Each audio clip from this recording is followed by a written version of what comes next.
Good afternoon all of you. In last lecture we have seen definition and classification of the diuretic.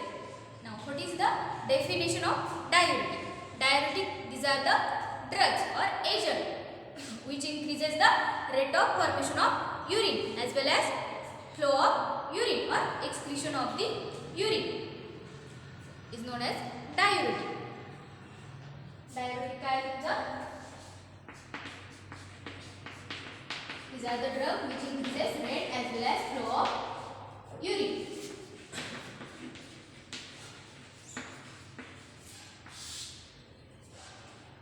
Major excretory organ of human body is kidney. Kidney is a major organ of excretion.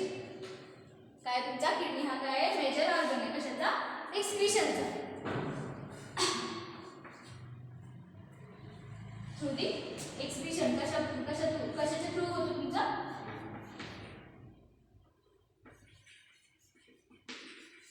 excretion through kidney in the form of urine. In the form of urine.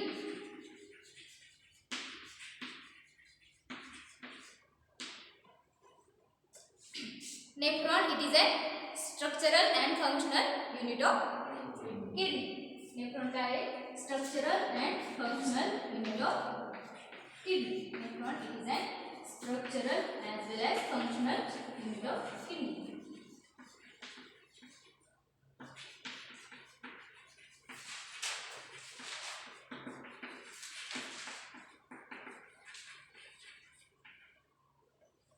About each kidney containing 1 million nephron in each kidney. 1 million nephron. 1 million nephrons present in each kidney.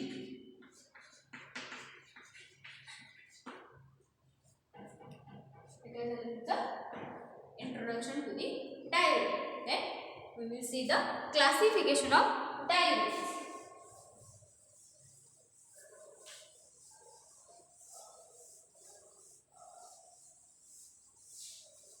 Classification of the diuretic. First class is osmotic diuretic. Osmotic diuretic or water diuretics. For example, mannitol.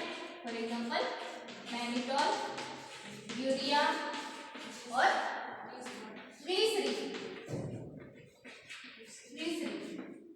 हे काय तुमचे example of the osmotic diuretic or water diuretic. हा झाला तुमचा first class. Then second class is xanthic diuretics. Second one, xanthic diuretics. For example, caffeine, theophylline, caffeine, theophylline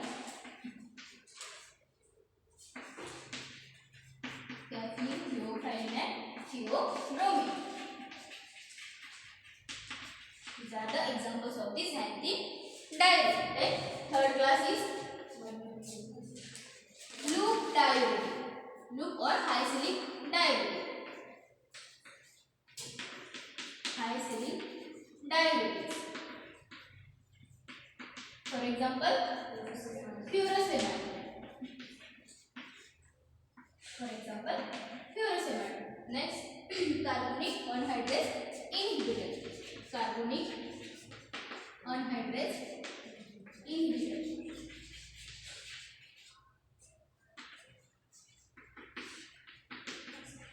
For example, acetazolamide. For example, acetazolamide.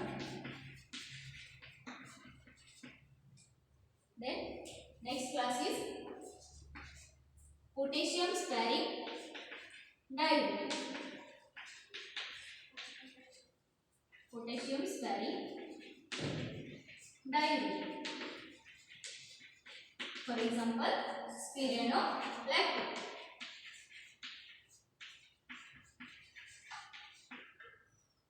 Then last one is acid forming diuretic. और acid forming salts. For example, ammonium chloride.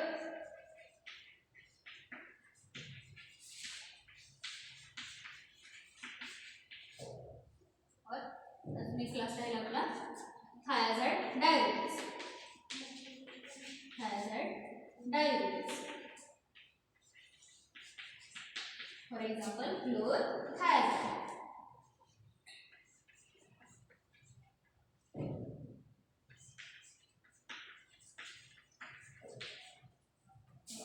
कोणकोणते class आहेत बघा.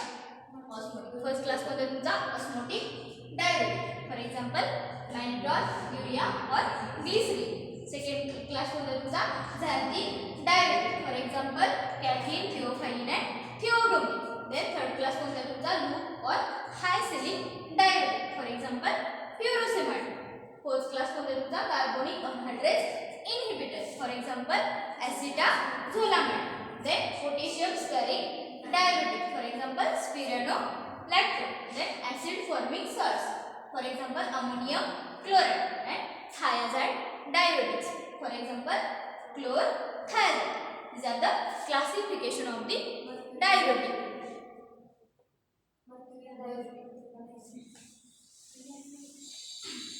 Then we will see the mechanism of action of this diuretic drug.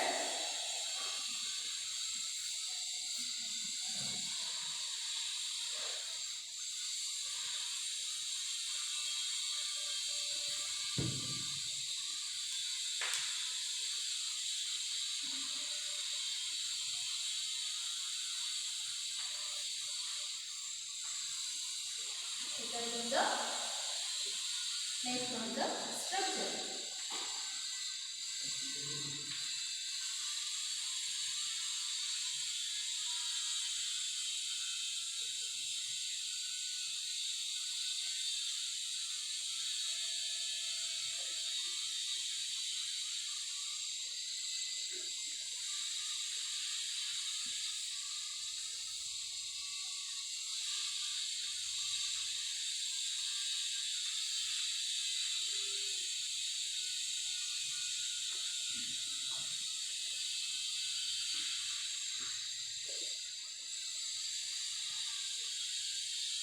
Because in the afferent arterioles. Afferent arterioles. Okay, afferent arterioles.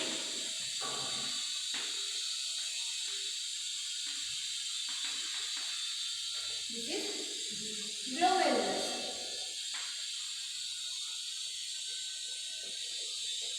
This is Bowman's capsule. Bowman's capsule. This is loop of Henle. This is loop of Henle. हे काय तुमचं loop of Henle. हे काय तुमचं descending loop of Henle. Descending loop of Henle. हा कोणता आहे ascending loop of Henle. Ascending loop of Henle. इथं काय असेल तुमचं PCT, that is proximal convoluted tubule. हे काय झालं तुमचं DCT, that is distal convoluted tubule, and this one is collecting duct. Collecting duct. हे झालं तुमचं simple diagrammatic representation of the nephron. Main नेफ्रॉनचं फंक्शन काय आहे? It is the structural and functional unit of the kidney. पण नेफ्रॉनचं function काय आहे तुमच्या? जे ग्लोमेरुलस थ्रू काय करायचं का आपण जे वॉटर किंवा फूड इंटेक करतो ते काय करतं किंवा ड्रगचं काय करतं एक्सक्रीशन करतं. मेजर काय आहे फिल्ट्रेशन. फिल्टर ग्लोमेरुलस थ्रू काय करतं त्याचं फिल्ट्रेशन होतं किंवा जे वेस्ट आणि वॉटर आणि वेस्ट प्रोडक्ट आहेत त्याला काय करतं बॉडीच्या बाहेर टाकण्याचं काम करतं. इलिमिनेशन करायचं काम करतं कोण? Nephron. In the form of urine. युरिनच्या फॉर्ममध्ये काय करतं बॉडीमधलं काय करतं वॉटर आणि वेस्ट प्रोडक्ट काय करतं, इलिमिनेट करत असतं. हे त्याचा बेसिक फंक्शन आहे. ठीक आहे. आता नॉर्मल युरिन फॉर्मेशन कसं होतं आपण बघितलं का, नॉर्मल युरिनचं फॉर्मेशन. आता ह्या ग्लोमेरुलस थ्रू काय होतं बघा, फिल्टर काय कशाचं होतं की हे काय तुमचं ॲब्रंट आर्टरी होतं, म्हणजे तुमचं ब्लड सेल आहे. हे काय आहे, ब्लड वेसल आहे, ब्लडच्या वेसल आहे. ब्लड मधून जे ड्रग तुमचा काय होणार आहे, आता एक्सक्रीशनला आला. ग्लोमेरुलस थ्रू काय होणार आहे, त्याचं फिल्ट्रेशन होणार आहे. फिल्टर होऊन काय येईल तुमचं फिल्ट्रेशनमध्ये, सोडियम आयन, क्लोरीन आयन, क्लोराईडचे आयन आणि वॉटर काय जातं तुमचं फिल्टर होऊन जातं. कारण म्हणजे ह्या ग्लोमेरुलस मधून काय होतं तुमचं एक नेटवर्क लाईक स्ट्रक्चर असतं ग्लोमेरुलसचं. त्याच्यातून जे काय तुमच्या ज्याची पार्टिकल साईज त्याच्यापेक्षा छोटी असेल ते काय होईल, फिल्टर होऊन तुमच्या ल्युमेनमध्ये, कशाच्या तुमच्या नेफ्रॉनच्या ल्युमेनमध्ये पास होईल. ठीक आहे. मग some amount of sodium chloride and water कुठे येणार आहे, तुमच्या ल्युमेनमध्ये फिल्टर होऊन कुठे येणार आहे, ल्युमेनमध्ये. परत इथं पीसीजी मध्ये काय केलं जातं तुमचं रिॲब्सॉर्प्शन ऑफ सोडियम अँड क्लोरीन और वॉटर. काय होतं इथं रिॲब्सॉर्प्शन होतं, कशाचा, सोडियम. ते आपण फर्स्ट प्रोसेस बघितली युरिन फॉर्मेशनची. काय तुमचं रिॲब्सॉर्प्शन, कशाचं रिॲब्सॉर्प्शन होतं इथं, सोडियमचं आणि वॉटरचं, त्याच्याबरोबर वॉटर पण जातं.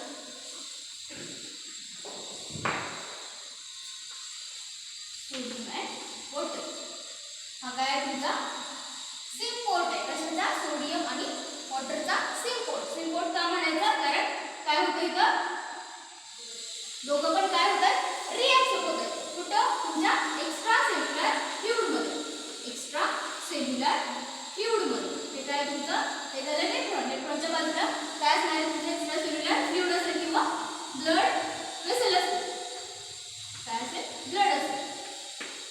इथं काय केलं जातं, हे एक्सक्रीशनला गेले, त्याचं काय होतं, एक्सक्रीशनला गेलेलं सोडियम आणि वॉटरचं परत रिॲब्सॉर्ब केलं जातं. कुठं रिॲब्सॉर्प्शन होतं त्याचं, एक्स्ट्रा सेल्युलर फ्लुइडमध्ये किंवा ब्लडमध्ये त्याचं रिॲब्सॉर्प्शन केलं जातं through the sodium and water symport. हे काय, सिम्पोर्ट. सिम म्हणजे सिमिलर डायरेक्शन, पोर्ट म्हणजे वे, सिमिलर डायरेक्शनने त्याचा रिॲब्सॉर्प्शन होतं. दोन्ही बाजू कुठे दिसतात तुम्हाला, एकाच बाजूने आलेले दिसतात, त्यामुळे त्याला काय म्हटलं जातं, सिम्पोर्ट. ठीक आहे. इथं काय केलं जातं, सोडियमचं रिॲब्सॉर्प्शन केलं जातं. परत इथून परत पुढं तुमचं असेंडिंग लूप ऑफ हेनलीमध्ये इथं तुमचं सोडियम, पोटॅशियम आणि Cl- क्लोराईड. हे काय आहे, सिम्पोर्ट. हे पण काय, सिम्पोर्ट. सोडियम, पोटॅशियम आणि क्लोरीन हे काय, सिम्पोर्ट. मग इथं जे राहिलेले सोडियम, पोटॅशियम किंवा क्लोराईड असेल ते काय केलं जातं, तिथं फिरून रिॲब्सॉर्ब केलं जातं. कुठं, तुमच्या ब्लडमध्ये. Reabsorption of sodium, potassium and chloride. काय केलं जातं, reabsorption of sodium, potassium and chloride ion. याचं काय केलं जातं, इथं रिॲब्सॉर्प्शन केलं जातं इनटू दी ब्लड और एक्स्ट्रा सेल्युलर फ्लुइडमध्ये. कुठून, तुमच्या ल्युमेनमध्ये. ल्युमेनमधून कुठं रिॲब्सॉर्प्शन केलं जातं त्याचं म्हणजे आता समजा आपल्याला हे सोडियम, पोटॅशियम आणि क्लोराईड आहे, हे आपल्या बॉडीसाठी काय गरजेचे आहे, पण ते कुठे जातात, एक्सक्रीशनला जातात. मग त्याचं काय करायचं, आपल्याला रिॲब्सॉर्प्शन करायचं.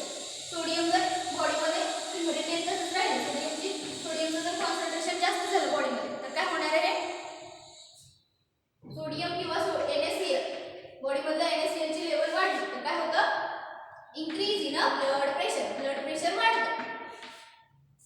त्यामुळे काय दिसून येतं त्या पेशंटमध्ये, हायपरटेन्शन. त्यामुळं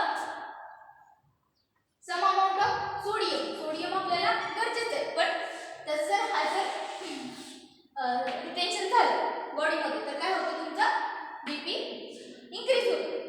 हे झालं तुमचा sodium, potassium, chloride symport through काय केलं जातं, रिॲब्सॉर्प्शन होतं. कुठं, असेंडिंग लूप ऑफ हेनली. परत तुमचं डिस्टल कॉन्व्होल्युटेड ट्यूब्युल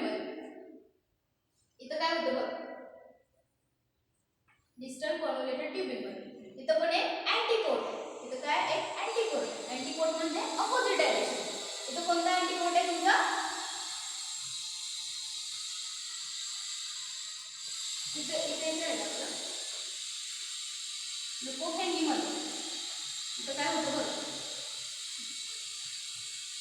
इथं आपण ती रिएक्शन बघतो हायड्रोजन सॉरी वॉटर आणि कार्बन डायऑक्साईड मिळून काय बनतं sodium bicarbonate sorry carbonic bicarbonate कार्बनिक ऍसिड बनतं काय HCO3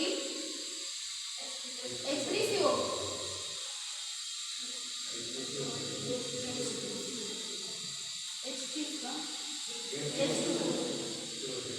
H2CO हे काय तुमचं कार्बोनिक ऍसिड कार्बोनिक ऍसिड काय म्हणतं कार्बोनिक ऍसिड. परत ते कार्बोनिक ऍसिडचं डिसोसिएशन म्हणून काय बनतं H2CO3 चं डिसोसिएशन होतं. इथं कशाचं वॉटर आणि कार्बन डायऑक्साईड कशात कन्वर्टर होतं इथं carbonic acid with the help of enzyme carbonic अनहायड्रेज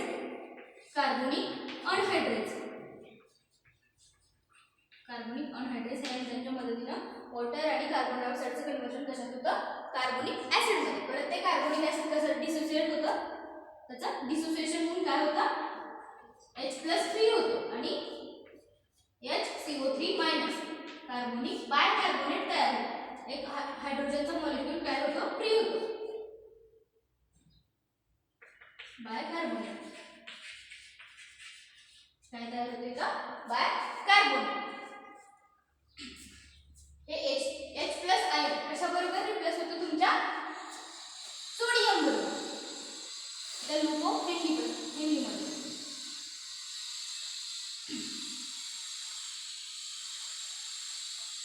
इथं काय होतं तुमचं सोडियम आतलं ल्युमेन मधलं सोडियम हे एक्स्ट्रा सेल्युलर H+ आयन बरोबर काय केलं जातं रिप्लेस केलं जातं.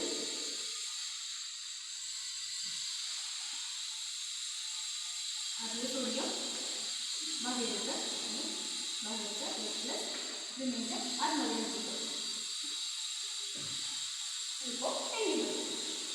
डिजिटल कॉन्व्होल्युटेड ल्युमेनमध्ये काय केलं जातं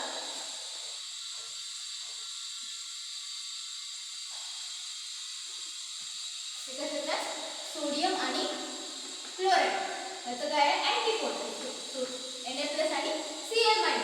इथं काय केलं जातं Na+ आतमधला बाहेर टाकला जातो आणि Cl- बाहेरचा आतमध्ये घेतला जातो. ठीक आहे. इथं काय केलं जातं सोडियम क्लोराईड अँटीपोड आहे. हा काय अँटीपोड आहे.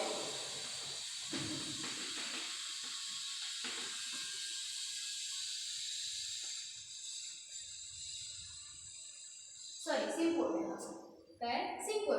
इथं काय केलं जातं सोडियम आणि क्लोराईड हे दोन्ही पण काय केलं जातं तुमचे ल्युमेन मधून कशामध्ये ब्लड मध्ये रिॲब्सॉर्ब केले जातात सोडियम आणि क्लोराईड. इथं नॉर्मल प्रोसेस मध्ये काय केलं जातं जेवढं तुमचे आता समजा ग्लुकोज असेल युरिक ऍसिड असेल किंवा अदर एनी इलेक्ट्रोलाइट असतील जे की आपल्या बॉडीसाठी इम्पॉर्टंट आहेत किंवा इसेन्शियल आहेत ते जर समजा बॉडी आपली काय डिटेक्ट करते काहीतरी जे इम्पॉर्टंट आहे बॉडीसाठी इसेन्शियल आहे ते काय झाले एक्सक्रिशनला गेले आणि ते आपल्याला रिटर्न घ्यायचं रिॲब्सॉर्ब करायचं त्याचं रिॲब्सॉर्प्शन. आता समजा तुम्ही बघा फॉर एक्झाम्पल एखाद्याला पैसे द्यायचे ठीक आहे 10 रुपये असतील तर तुम्ही जास्त विचार नाही करणार पटकन देऊन टाकणार. पण त्याच ठिकाणी जर तुम्हाला 1 लाख रुपये द्यायचे असतील तर तुम्ही 10 वेळा ते पैसे चेक करणार जास्त तर जात नाही कमी तर जात नाही. तसंच सेम तुमचं इथं एक्सक्रिशन बॉडी काय डिटेक्ट करते आपलं फिल्ट्रेशन झालंय पण युरिनमध्ये जे इसेन्शियल कंपोनंट आहेत ते सम अमाऊंटमध्ये गेलेले असतात एक्सक्रिशनला त्यामुळे ते सारखं डिटेक्ट करत राहते किंवा रिॲब्सॉर्प्शन त्याचं केलं जातं. ठीक आहे. जेवढं आपल्या बॉडीला गरजेचं आहे तेवढं रिॲब्सॉर्ब केलं जातं जेवढं वेस्ट प्रोडक्ट आहे तेवढं काय केलं जातं युरिन थ्रू काय केलं जातं एक्सक्रिशन केलं जातं त्याचं. ठीक आहे. इथे झालं तुमचं नॉर्मल प्रोसेस किंवा आता बघ कलेक्टिंग डक्ट मध्ये इथं पण एक अँटीपोड आहे तुमचं. कोणता अँटीपोड आहे इथं सोडियम आणि पोटॅशियमचा हा अँटीपोड आहे. काय केलं जातं इथं बघ एक्स्ट्रा सेल्युलर फ्लुइड मधलं पोटॅशियम कुठे जातं एक्सक्रिशनला जातं बॉडी फ्लुइडमध्ये काय केलं जातं, रिॲब्सॉर्ब केलं जातं तिथं. समजतंय? त्यामुळं काय होतं इथं, नॉर्मल जे तुमचं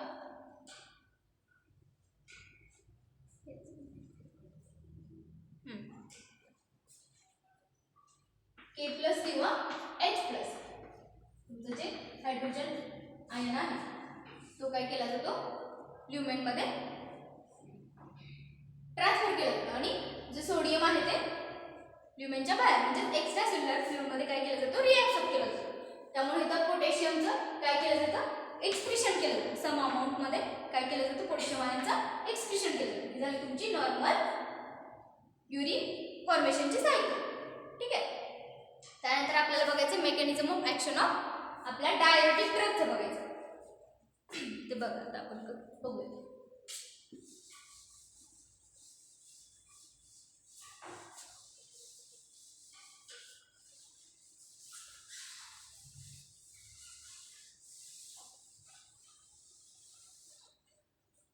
आता इथे बघूया तुमचं सोडियम आणि वॉटर.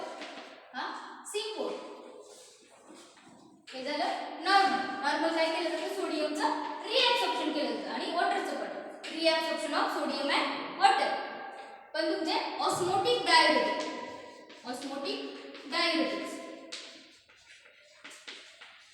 फॉर एक्झाम्पल काय तुमचं मॅग्नेटॉल. ऑस्मोटिक डायरेटिक्स फॉर एक्झाम्पल मॅग्नेटॉल हे काय करतात, ही जी नॉर्मल प्रोसेस आहे त्याला काय करतात, इनहिबिट करतात.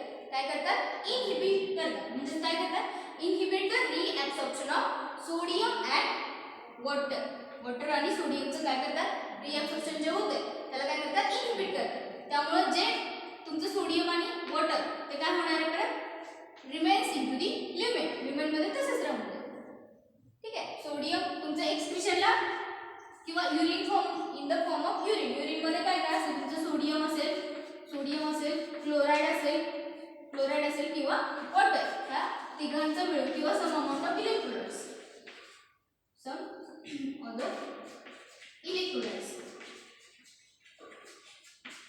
ह्या सगळ्यांचं मिळून काय बनलेलं असतं, तुमचं युरिन. काय बनलेलं असतं, युरिनचं फ्लुइड.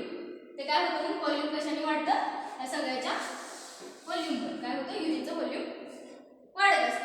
हे काय होणार आहे, मग आता हे osmotic diuretics for example mannitol काय करते, inhibit the reabsorption of sodium and water from lumen to blood. ल्युमेनमधून ब्लडमध्ये येणारं सोडियम आणि वॉटरचं रिॲब्सॉर्प्शन काय करते, ते इनहिबिट करते. त्यामुळं सोडियम आणि वॉटर तसंच ल्युमेनमध्ये राहते, ते एक्सक्रीशनलाच जाते. पुढे आता इथं काय तुमचं लूप ऑफ हेनिंग. इथं काय मग, इथं तुमचे कार्बोनिक अनहायड्रेज इनहिबिटर ऍक्ट होतात. कोणते, कार्बोनिक अनहायड्रेज इनहिबिटर.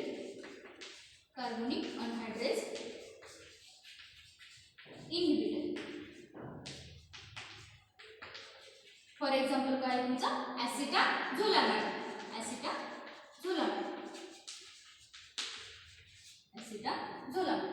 हे कार्बोनिक अनहायड्रेज हे काय आहे, तुमचं एन्झाइम आहे. कशासाठी रिस्पॉन्सिबल आहे, ते तुमचं वॉटर आणि कार्बन डायऑक्साईडचं कन्व्हर्जन कशामध्ये करतं, कार्बोनिक ऍसिडमध्ये with the help of enzyme carbonic anhydrase. ह्याच्या एन्झाइमच्या मदतीनं तुमचं वॉटर आणि कार्बन डायऑक्साईडचं कन्व्हर्जन कशात होतं, कार्बोनिक ऍसिडमध्ये. परत ते कार्बोनिक ऍसिडचं कन्व्हर्जन त्याचं डिसोसिएशन होऊन काय होतं, एक हायड्रोजन काय होतं, फ्री होतं आणि काय होतं, एक बायकार्बोनेट मॉलिक्यूल HCO3 बायकार्बोनेटचा molecule plus H plus molecule याच्यामध्ये त्याचं रूपांतर केलं. ठीक आहे. डिसोसिएशन होऊन कार्बोनिक ऍसिड ते जे H प्लस आयन आहे तुमचं हे कुठे असणार आहे, ब्लडमध्ये असेल किंवा एक्स्ट्रा सेल्युलर फ्लुइडमध्ये असेल.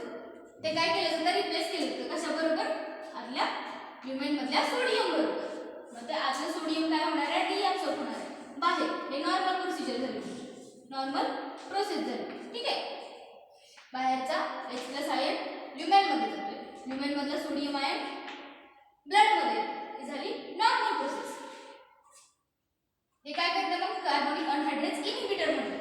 हे काय करतं, ह्या नॉर्मल प्रोसेसला किंवा ह्या एन्झाइमला काय करते, इनहिबिट करते.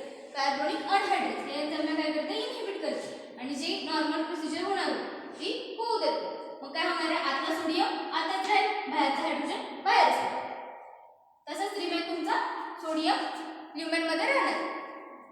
पुढे इथं काय आहे तुमचं सोडियम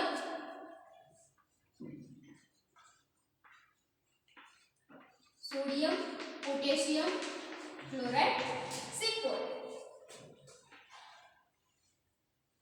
इथं पण तसं काय होतं, इथं तुमचे थायराइड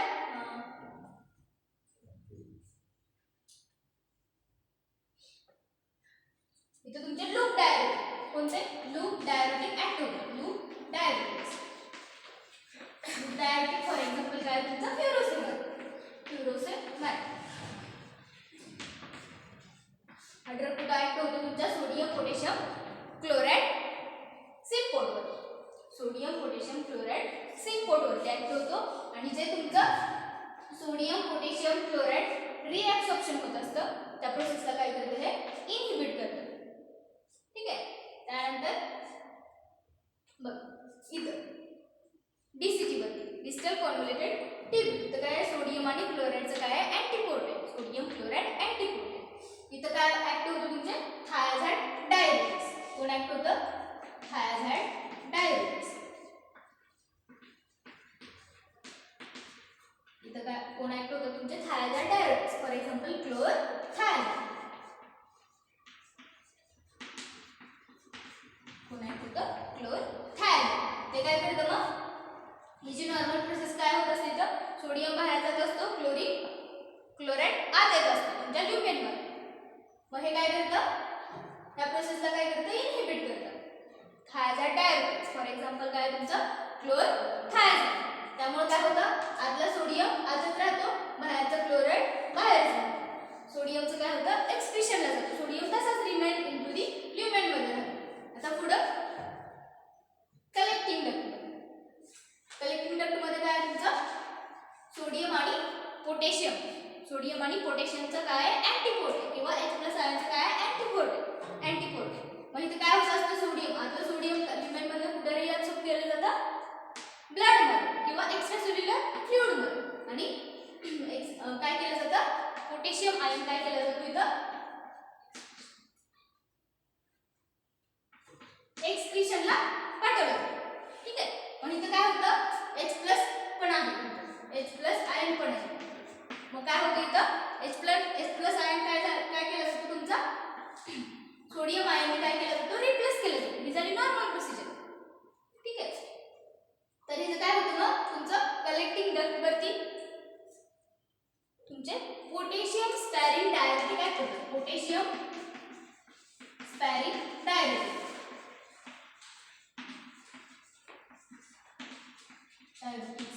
फॉर एक्झाम्पल स्पिरोनोलॅक्टोन. हे ड्रग काय करतात मग सोडियम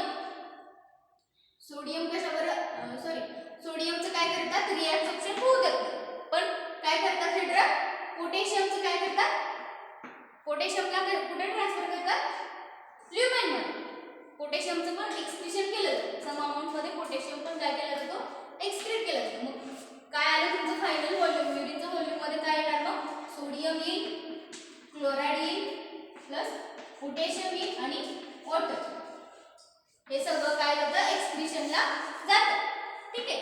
आणि काय होतं युरिनचं व्हॉल्यूम इन्क्रीज केलं. युरिन व्हॉल्यूम इन्क्रीज केलं किंवा rate of formation of urine increase केलं जातं. कसा इन दिस वे तुमचा rate of formation also volume of the urine increases in this way. समजलं हे तुमची डायबिटिकची मेकॅनिझम ऑफ ऍक्शन. त्यामुळं इथं काय होतं तुमचं पोटॅशियमचं काय होतंय लॉस होतं. पोटॅशियमचा लॉस होते म्हणून इथे एक कंडिशन निर्माण होते हायपोकॅलेमिया दिसून येतं. हायपोकॅलेमिया ते हायपोकॅलेमिया वेगळं हायपो किंवा हायपोकॅल्सिमिया म्हणतात. That is decrease the calcium level in a body. हे काय तुमचं हायपोकॅलेमिया म्हणजे काय होतं इथं deficiency of potassium ion. Potassium आयनची काय होते तिथं डिफिशियन्सी होते. त्यामुळे हायपोकॅलेमिया ही कंडिशन दिसून येते. जर हे ट्रीट करायचं असेल तर तुम्हाला काय दिलं जातं पोटॅशियम आयन असणारे सप्लिमेंट दिले ड्रगचा सप्लिमेंट दिले जातं. तुम्हाला एक्स्ट्रा सप्लिमेंट घ्यावं लागतं. कशाचं? पोटॅशियम आयन असणाऱ्या ड्रगचं. Here we will stop.